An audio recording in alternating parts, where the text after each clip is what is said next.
Welcome to Man Does Tech, where I solve the problems you didn't even know you had.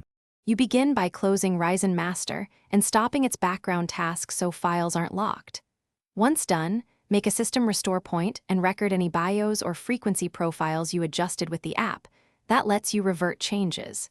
Next, download the latest AMD chipset drivers before uninstalling, because Windows may need them after removal. Use an administrator account to avoid permission prompts.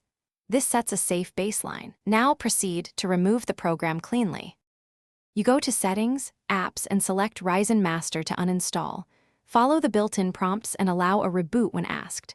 Once Windows restarts, inspect program files and app data for leftover Ryzen Master folders and delete them. This removes persistent configs. After that, run the AMD Cleanup utility or a reputable uninstaller to sweep leftover drivers and registry entries. This prevents conflicts. If prompted, install the chipset drivers you downloaded earlier, so the system retains stability and proper device management. You finish by rebooting the PC at least twice and observing CPU performance and temperatures to confirm normal behavior. If you see odd voltages or frequencies, load the BIOS saved defaults and reapply only necessary settings.